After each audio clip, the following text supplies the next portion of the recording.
This happened about 3 years ago. I was working night shifts as a nurse at the local hospital, and I thought I had seen it all. The sounds of machines and announcements filled the air. It was mostly quiet at night, which I liked. It gave me time to focus.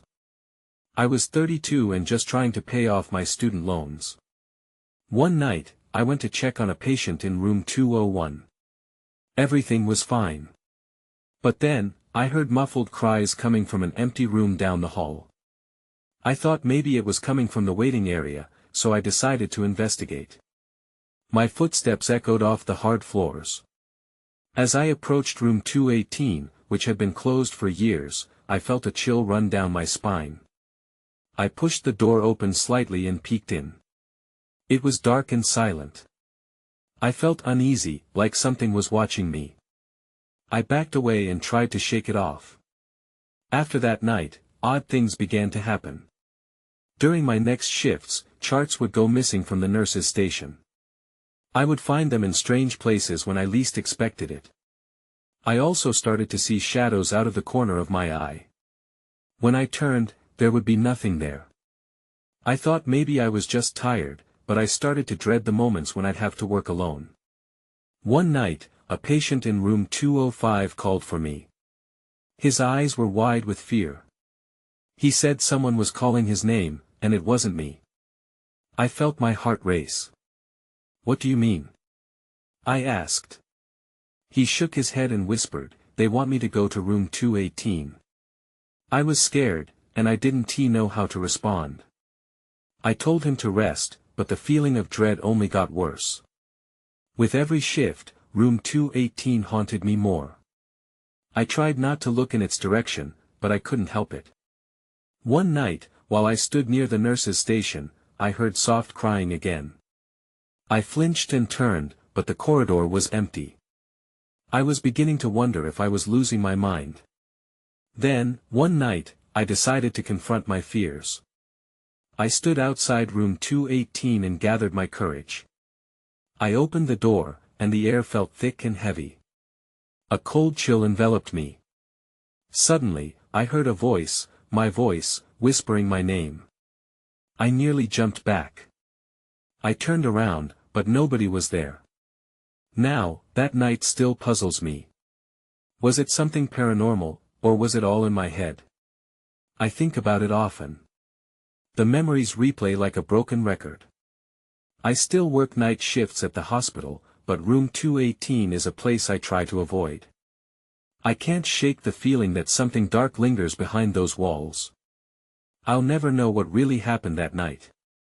I tried to focus on my work after that night. I kept telling myself I was being ridiculous. But the more I tried to ignore room 218, the more it consumed my thoughts. I felt like it was a magnet, pulling me closer. On a particularly quiet night, when the air felt still, I gathered some charts from room 205. I turned to head back to the nurse's station when I heard it again. A faint crying sound drifted down the hallway. This time, it was clearer, more urgent. My heart raced. Before I thought better of it, I found myself walking toward room 218, the sound guiding me like a beacon. I hesitated at the door. What if I found something? Or worse, what if I didn't? Just as I was about to turn away, the door creaked open slightly. I hadn't touched it. My breath hitched in my throat. I stepped inside. The room was just as I remembered, dim, filled with old medical equipment that looked like it hadn't been touched in years. But then I saw something that made my blood run cold. In the corner, a small, rusted crib stood silently. I could have sworn it hadn't been there before. I could almost see the dark outline of a figure above it, and it felt like I was being watched. I approached slowly, my mind racing with questions. How had it gotten there? Who had been in this room? As I reached for the crib, it felt like the temperature dropped even more. I heard the crying again, closer as if it were right next to me now. I backed away for a moment, grappling with a mix of fear and an overwhelming need to understand. Suddenly, a soft voice whispered, "Help me." That voice wasn't just a part of my imagination. It was different, solemn, desperate. My heart pounded against my chest. Was someone trapped in here? I nearly turned to run, but that voice kept me rooted to the spot. I felt a pull toward the crib. I hesitated, then leaned in closer. The shadows danced around me, but I needed to know. I peeked over the edge, heart racing.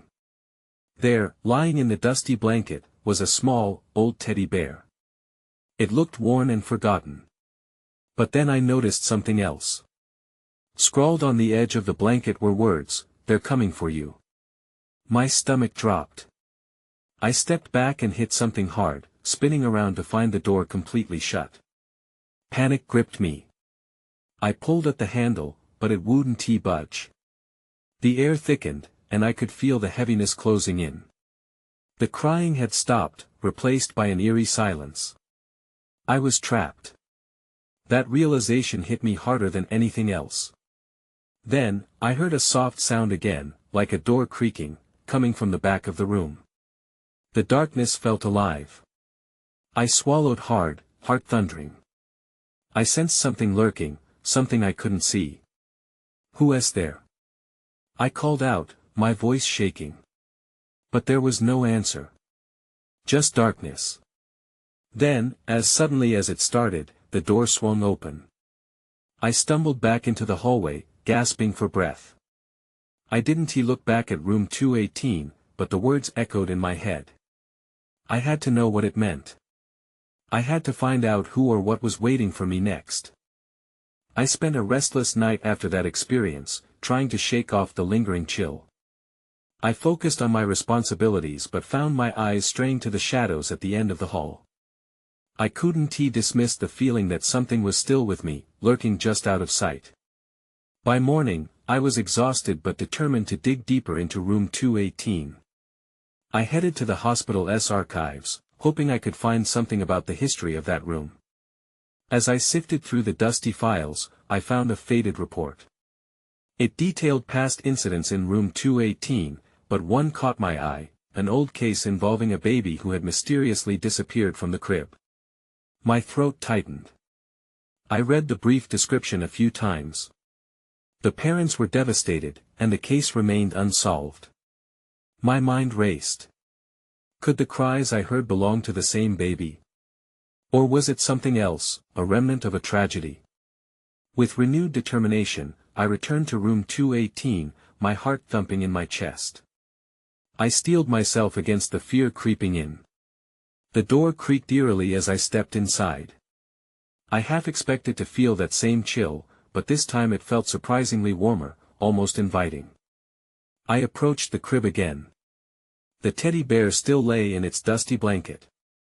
I glanced around the room for anything else, any clue that might shed light on the mystery. But there was nothing. Just the same old equipment and peeling walls. Then I heard it again, the crying. It was louder this time, more pronounced. I instinctively looked towards the corner where the sound seemed to be coming from. That same icy fear coursed through me, and I took a small step back. "Is anyone there?" I called out, my voice wavering. The crying stopped abruptly, leaving a heavy silence in its wake. I felt different this time, more resilient. I needed to understand. I leaned over the crib, peeking inside again. I felt ridiculous for expecting anything else, but hope flickered in me nonetheless. That was when I saw a tiny piece of paper wedged under the blanket. I couldn't believe I hadn't noticed it before. My hands trembled as I reached for it. I unfolded the paper, and a chill ran down my spine. The note simply read, "You have to leave. They want to let you go." Panic surged through me. I looked around, feeling trapped once more. I turned to leave the room, but before I could reach the door, it slammed shut. My breath caught in my throat. The air thickened, and darkness enveloped me. Heart racing, I pressed my back against the door, my mind racing. Just then, a soft giggle broke the silence, echoing unsettlingly around me. I knew I wasn't alone. I felt a presence close by, and a flood of dread washed over me. "Who is there?" I shouted again, desperate. The laughter stopped abruptly, followed by a whisper, "You shouldn't have come back." I had to find a way out before whatever was in that room decided to make itself known. But the door wouldn't budge. Would I be trapped here forever? I pressed my back harder against the door, willing it to open. The heavy silence was suffocating. Each moment felt like an eternity. I glanced around for another exit, but the only other door in sight was an old closet, its handle rusty and uninviting. A whisper drifted through the air again, low and chilling. "They're watching, they're waiting." My heart raced. The words felt like a warning. Desperation clawed at my insides. I couldn't just stand here. I had to do something. Gathering my courage, I took a step towards the closet. My hands trembled as I reached for the handle. With all my strength, I pulled it open. Inside, dust and old supplies lay in disarray. I pushed aside a stack of boxes, feeling a shifting weight in the air around me. Then I saw a flicker of movement under a faded sheet. With my pulse pounding in my ears, I pulled back the sheet, revealing a small box. It looked old and worn, something out of place in the stark clinical environment. My curiosity outweighed my fear. I lifted the box and felt a strange energy pulsing through it. It was as if it were alive. My heart raced again, but this time for a different reason. What secret was it hiding? Slowly, I opened the box, and inside, I found an assortment of baby items: a soft, worn-out blanket, a tiny pair of shoes, and a small rattle. Then something caught my eye. At the bottom of the box was another note. My fingers shook as I retrieved it, reading the words scrawled in a shaky handwriting: "You must find her before it's too late." Panic surged back. Who was her? My mind raced with horrible possibilities. There had to be a connection between the note in the crib and this one. I felt a sudden draft swirl around me, making the hair on my arms stand on end. Suddenly, the door rattled violently. I spun around, my breath hitching. The sound of girlish laughter echoed again, louder this time. The weight of presence grew stronger, pressing against me like an invisible wall. I knew I couldn't stay here much longer. "Please, just let me go," I shouted, my voice cracking, but there was no response, only a chilling silence that followed. I shoved the box back into the closet and slammed the door shut behind me, fear pushing me into motion. I dashed across the room, pounding on the now locked door. "Help! Someone help me!" Just as I felt faint, the laughter returned, but this time it sounded closer, right next to me. A cold breeze brushed past, whispering, "You forgot something." I froze, dread pooling in my stomach. I turned to face the sound, every instinct screaming at me to flee. But it was too late. I felt a sudden pull, like a string being yanked tight. The shadows in the corners of the room shifted and danced, warping closer to me. Before I could react, I heard a soft voice beside my ear, barely a breath: "You can't leave without knowing." I spun around, searching for the source. The room was empty, yet I felt the pressing weight of something unseen. My heart raced as I believed my fate was sealed. What did I need to know? And how would I find out? That's when the lights flickered, and all went dark. I stood still in the darkness, my breath a shallow whisper against the silence. Every nerve in my body screamed at me to run, but I couldn't move. The air felt thick, suffocating, and I could barely hear my own thoughts over the roaring in my ears. Suddenly, there was a faint glow, like embers fading to life.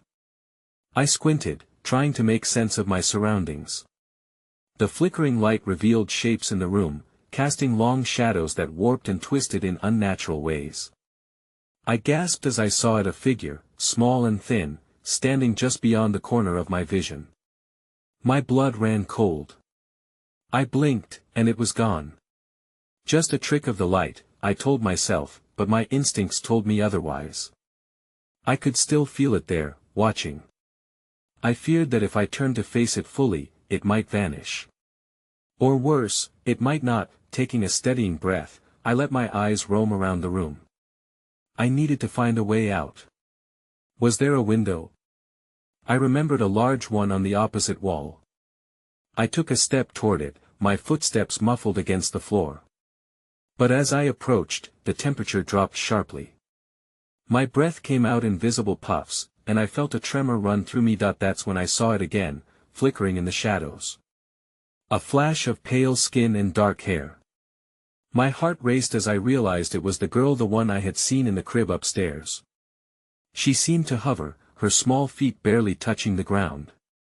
An unearthly light surrounded her, flickering like a broken bulb. "Help me," she whispered, her voice airy and distant.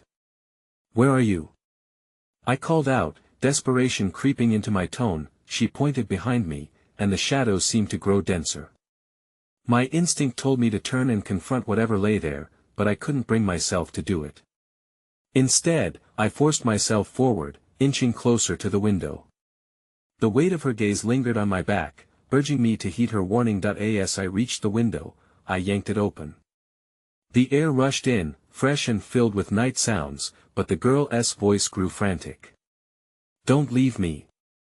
My heart raced as I turned around, and there she was, mere feet away, her eyes wide with fear. "You can't." Before she could finish, the room shook. The walls shifted and groaned, as if the building itself protested my presence. I stumbled backward, nearly losing my footing. Then I noticed something even more shocking. A door had appeared at the far end of the room, completely out of place. It was old, the wood cracked and peeling, as though it had been abandoned for years. A sense of urgency washed over me. I had come this far, I couldn't turn back now. I took a step toward it, and the girl's expression shifted, hope mingled with terror. "Please, hurry," she urged, her voice trembling. Just as I reached for the doorknob, the room began to shake violently. The shadows writhed, and I felt a force holding me back, as if the room itself was warning me not to open it. But there was no time to hesitate. I turned the handle and pulled. The door creaked open, revealing an inky blackness beyond. All my instincts screamed at me to flee, but a strange compulsion drew me inside. I entered, and as soon as I did, the door slammed shut behind me. I was plunged into darkness once more, but at least now I felt the faint light of something. It pulsed like a heartbeat. What had I just thrown myself into? And as the room began to shift around me once more, I realized I had stepped into something far more dangerous than my worst nightmares. The darkness closed in, wrapping around me like a shroud. I strained my eyes, searching for the source of the pulsing light. It felt alive, like something was breathing in the void. I took a cautious step forward. As soon as my foot touched the ground, the light flared, revealing a narrow path that stretched ahead, lined with walls that seemed to shimmer and pulse in tandem with my heartbeat. My heart raced. This was not just any room, it felt more like a corridor between worlds. Then, I heard a soft sobbing echoing from the depths of the corridor. My instincts told me to turn back, to find safety in the known, but a deep curiosity compelled me to investigate. I followed the sound, each step heavy with foreboding. It was hard to tell how far I walked. The corridor twisted and turned. Shadows danced around me, and the light flickered, casting ominous shapes that vanished as quickly as they appeared. My heart pounded in my chest, yet somehow, I felt drawn to the end of this murky passage. I turned the final corner and found a small room, cramped and filled with darkness. In the center stood a figure, hunched over and crying. I took a breath and called out, "Hello. Are you okay?" The sobbing stopped. Slowly, the figure lifted its head.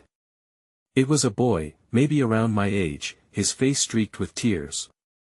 He looked familiar, but I couldn't place where I had seen him. "Who are you?" he croaked, his voice raw and trembling with fear. I'm trying to find my way out. I saw a girl back there, and don't trust her." He interrupted sharply.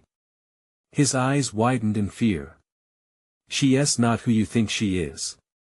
I took a step back, confusion flooding my mind. "What do you mean?" He glanced over his shoulder, as if expecting someone to appear. She lures you in. It always ends the same way. You can't let her win. The weight of his words settled heavily on my chest. What happens if I don't? He looked like he would rather not say, his expression heavy with dread. You disappear. Just like the others. The air went cold. I felt a chill snake up my spine. It was true, something dark and persistent wanted to keep me here. I had seen those who had disappeared in the shadows, and now I understood the urgency in the girl's pleas. I need to leave, I said, desperation creeping into my voice. I turned to retrace my steps, but the entryway had vanished. Instead, a solid wall stood behind me, cold and unyielding. Stay with me. The boy cried out, crossing the room in an instant. We can figure this out together. Where is the girl? I shouted, panic rising in my throat. What does she want? He shook his head violently. It doesn't matter. Just don't trust her. But it was too late. From the corner of the room, the girl emerged again, her light flickering defiantly. Her eyes fixed on mine, and I felt both drawn to her and repelled by her presence. Why are you listening to him? She asked, her voice sweet but edged with something darker. He can't help you. I can. The room trembled, and the boy flinched. I was caught between their opposing forces. In an instant, it was clear, I had to make a choice, and it needed to be quick. Then the shadows shifted again, closing in on us, thickening like a storm ready to unleash its fury. I could feel the ground tremble beneath me that I took a deep breath, preparing to confront this darkness head-on. I didn't know if I could trust either of them, but I had to make a decision before the walls closed forever. I would find a way out, but the line between salvation and doom blurred before my eyes, and I had no idea which path would lead me back to safety. The girl stepped closer, her light illuminating the features of her face. I couldn't shake the feeling that I had seen her before, even though I couldn't remember when or where. Fear and confusion warred inside me. What do you want? I demanded, trying to sound braver than I felt. She smiled, but it didn't reach her eyes. I want to help you find your way. Her voice flowed like honey, smooth and enticing.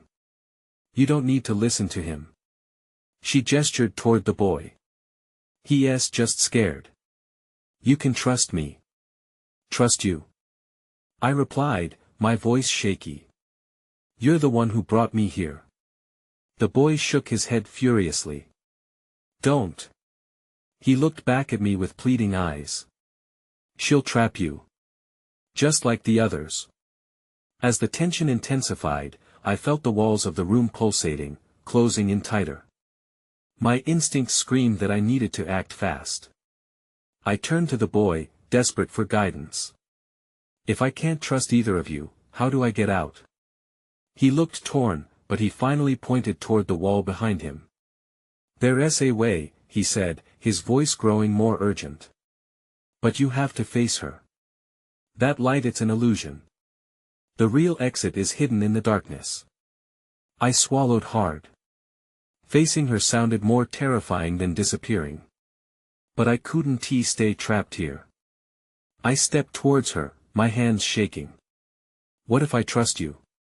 Then you'll be safe, she replied, her smile widening, almost predatory. But as she spoke, shadows lurked at the edges of her light, dark tendrils twisting and flickering that I hesitated, feeling the boy's gaze burning into my back. I turned to him. What do I do? Close your eyes, he said urgently. Whatever happens, don't look at her light. It will pull you in. Closing my eyes felt like an invitation to darkness. But the ground shook beneath me, hoarse whispers echoing, swirling around me like a storm. I took a deep breath, forcing myself to trust the boy, even as I felt the darkness beckoning. I closed my eyes tight and faced the shadows. My heart raced, but I fought against the urge to open my eyes and look. I can't see anything. I shouted, panic threading into my voice. Good. The boy replied, his words stronger than before. Remember, the truth is in the dark. Just listen. I strained to hear, drowning out the whispers and focusing on my breathing. The sobbing from before returned, louder this time, though I couldn't pinpoint its location. It swirled around me like a haunting lullaby, then came a sound I dreaded, a sharp, piercing laughter erupting from the girl. You think you can escape? She sounded almost amused. You'll never leave. I felt the air grow heavy. You need to find the exit. The boy yelled, his breath frantic. Focus on your heart. It will lead you. That's when I felt something shift deep inside me. I concentrated, letting go of fear, letting my heartbeat guide me. Each pulse seemed to resonate with the darkness, a strange rhythm emerging like a lifeline, but then, everything went silent. I opened my eyes, and there was nothing but an endless void of black. A frantic wave of fear rushed through me as I realized I had lost them both. I was completely alone, and that's when I saw it, a faint outline, an opening glimmering in the darkness, beckoning me with an energy I couldn't resist. I took a step forward, but before I could reach it, I felt a surge of cold air rush past me, and my heartbeat quickened. Someone else was there, the shadows flickered, and I instinctively turned, bracing myself. I was not as alone as I thought. I froze, my breath hitching in my throat. The air around me felt thick and charged, and every instinct I had screamed at me to run. But I stood still, eyes wide, scanning the darkness. Who is there? I called out, my voice shaking more than I intended. No response came, just the low murmurs I had heard before, weaving through the shadows like a creeping fog. Suddenly, I felt a cold breath against my neck. My hairs stood on end. Panic surged within me, and I spun around, expecting to see something looming behind me. Instead, I confronted an empty space, just silence stretching out into the void. Stop playing games. I shouted. Show yourself. There was a fleeting movement to my right, a flicker of shadow darting just beyond reach. I took a cautious step forward, my heart pounding louder than ever. Is someone there? A soft laugh erupted from the darkness. It was the girl's voice, echoing like a cruel taunt. You're trying so hard, but you're still lost. Why not let me guide you? Your guidance will lead me to my doom. I barked, a burst of courage mingling with fear. I had to remember the boy's warning, but it felt impossible to ignore her. The shadows swirled in response, shifting and reshaping. I could sense something in them, a presence, and I squinted into the dark, trying to discern its shape. Instinctively, I stepped backward, back toward the glimmer that had drawn me in the first place. Don't fear the darkness, she crooned, moving closer. Embrace it. I felt a flicker of doubt. What if embracing it meant letting her in? Yet I had come too far to back down now. What do you want from me? I demanded. I want to show you the truth, she said, tones dripping with false sweetness. You're here for a reason, aren't you? You want to find your way home. Suddenly, the shadows shifted again, and a face emerged, a figure with hollow eyes, its mouth twisted into a menacing grin. A mixture of dread and recognition surged through me. I had seen this figure before, but where? Was it one of the others the boy had warned me about? Stay with me, the figure whispered, voice barely above a breath, and the pressure grew heavier. I was struggling to breathe, caught between the darkness and the growing urgency to escape. No, I breathed, shaking my head, still moving back toward the glimmer. I want to let you control me. The laughter rose in pitch, haunting in the blackness. You think you can resist? That's when I realized something critical. A pulse of light was not just following the shadow, but pushing against it. It was the door. I remembered the boy, the truth they were hiding. I had to reach it. With renewed determination, I sprinted toward the brightness. Each step took me deeper into the shadows, but I could feel the warmth of the light pulling me closer. My heart raced, but I refused to slow down. Just as the darkness closed in, I lunged forward, arms outstretched toward the glimmer. I missed, my fingers grazed only the edge, and I stumbled. The laughter morphed into an enraged howl all around me.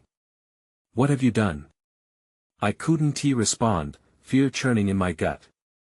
I could only sense the shadows clawing at me, frantically trying to pull me back as I struggled forward. And then, just as I thought I would succumb to the dark, I felt a hand grab mine. "Hold on." It was the boy's voice, steady and grounding. In an instant, the laughter faded. My breath returned, and the light grew brighter. Together, we rushed toward the exit. But as the void fell behind us, I couldn't shake the feeling that this was only the beginning. The light engulfed us, sharp and piercing. I stumbled forward, dragging the boy with me. We burst through the door, but instead of finding safety, I nearly toppled into a stark white hallway. Bright fluorescent lights overhead flickered ominously. The stark contrast to the darkness left me momentarily blinded. "Is it over?" I gasped, turning quickly to face the door. But it had vanished, leaving only an empty wall behind. The boy shook his head, his expression grim. "This isn't the end. They're still looking for you." "Who?" I asked, panic creeping back in. My pulse hammered in my ears. "What was that?" "The shadows. They want to keep you there," he replied bitterly, pointing down the hallway. "We need to move." We hurried through the sterile corridors. I noticed the starkness of the place, the white walls, the gray floor tiles that seemed to absorb sound. It felt wrong. Silence stretched around us, but I could feel eyes, watching, waiting. I could hardly catch my breath. "Where are we?" "An old hospital. It's a clearinghouse for lost souls in between." He glanced over his shoulder, his voice dropping to a whisper. "There are those who can't find their way back." "What do you mean?" Before he could reply, I heard a soft rustling sound echoing in the distance. It was so faint, but it sent ice shooting down my spine. "What is that?" The boy tensed, eyes darting. "We should keep moving now." I turned and ran as fast as I could. The hallway twisted around corners that suddenly appeared, disorienting me. Shadows danced along the walls, almost as if they were alive, mocking my urgency. We skidded to a halt as we reached a set of massive glass doors. Beyond them lay an expansive garden, shrouded in darkness. Something moved just outside the threshold, and I peered through the glass. "Is that?" "I've never seen one up close," he admitted, swallowing hard. "But yes, it's one of them." It was a figure cloaked in shadow, a writhing mass that seemed to pulse and breathe. It hovered just beyond the glass, and its voice reached me, a deep, resonant whisper that twisted through the air. "You can't escape." My heart raced. "What do we do?" The boy's face hardened. "We can't let it in. We need to find a way out before it." I never got to hear what it would do next. The glass doors rattled violently, pounding against their frames as the figure pressed against them. The air grew thick with a malevolent energy, and I could feel my skin crawl. "Follow me," the boy shouted as he yanked me away from the door. We stepped deeper into the maze of halls, frantically searching for another exit. But with every corner we turned, the feeling of being hunted grew heavier. Then I saw another door at the end of a long corridor. My blood ran cold as the whispers intensified, seeping into my mind. "You'll never find your way," they echoed. The shadows were closing in, and I could feel their grip tightening. "What if we never get out?" I asked desperately. "We have to try," he insisted, pushing me forward. "We have to keep fighting." I was ready to give in, ready to fall under the weight of my fear, when something caught my eye. At the end of the hallway, faint letters glowed on the wall, spelling out a single word: exit. "Look!" I yelled, racing toward it. But before we could reach it, the deep laughter from the darkness erupted around us again. This time, it was triumphant. "Do you really think you can escape?" I froze, feeling the shadows close in once more. I wanted to turn back, but it was already too late. My heart raced as the laughter echoed, bouncing off the walls like an ominous chorus. Whatever darkness had pursued us felt closer than ever, a tangible weight pressing down on my shoulders. With every instinct urging me to retreat, I resisted and pressed onward, determined to breach that exit. The boy beside me faltered, pushing against an unseen force, but I grabbed his hand. "We can't stop now," I urged, pulling him toward the glow that seemed almost out of reach. The corridor's oppressive atmosphere wrapped around us, shadows crawling along the floor as we sprinted toward the promise of safety, but as we closed the distance, the flickering letters twisted and warped, warping into a snarl of ominous shapes. I blinked hard, as if willing myself to see clearly, and suddenly, I was aware of the shadows swarming around us, hungry and alive. "Stay close," the boy shouted, holding onto my arm. I felt an icy breeze rush past, carrying whispers that echoed my fears, my regrets, and a sense of impending doom. "Keep moving," he urged as we surged forward.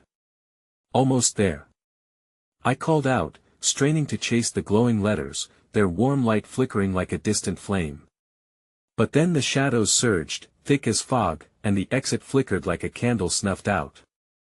I froze, the recognition of betrayal dawning on me. This was a trap. "No.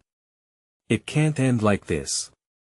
Just believe," he yelled, yanking me forward, and I was thrust into a space that held no boundaries. The air went thick, and I felt my breath hitch. I had never sensed such chilling darkness, it seeped into my bones. With one last push, I took a leap towards where the light had momentarily glinted before vanishing into the darkness. And just like that, the world around us changed as we stumbled forward, the shadows dissipating around us as I caught my breath in a cold, empty room. The light had returned, illuminating faded hospital equipment and whitewashed walls. I turned to the boy, and for a moment, I thought we had done it. We had escaped, but he was staring past me, eyes wide with fear. "It's not over," he whispered, backing away slowly. My stomach twisted as I felt chills cascade down my spine. I turned, dread pooling within me, and there it stood, a silhouette, featureless yet undeniably present. The shadows that had once pursued us had reassembled into a single, grotesque figure, hovering just beyond our reach. Laughter resonated, a low, rumbling sound that seeped into the very air we breathed.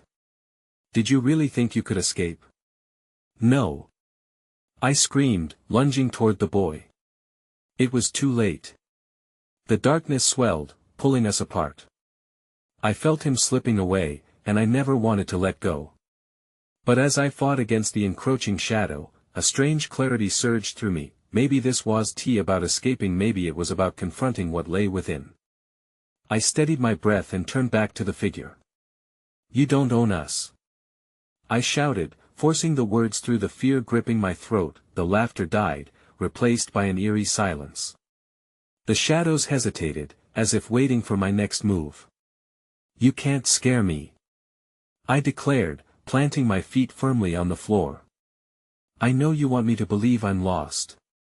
But I refuse to be afraid of you." In that moment, the figure faltered.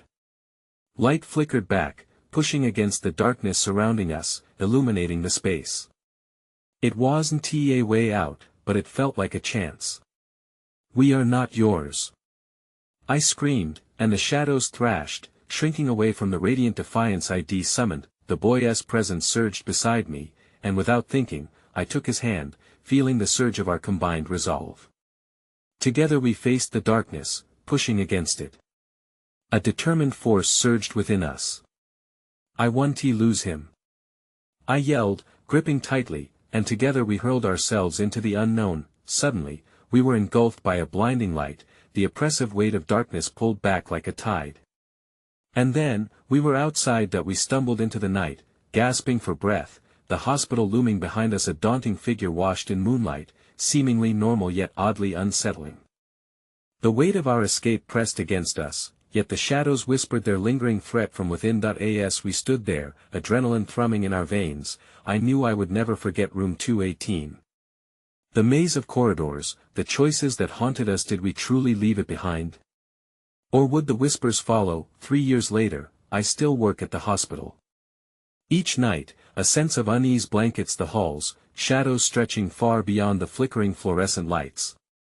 And somewhere deep inside, a voice whispers a promise and a warning: we will find you again.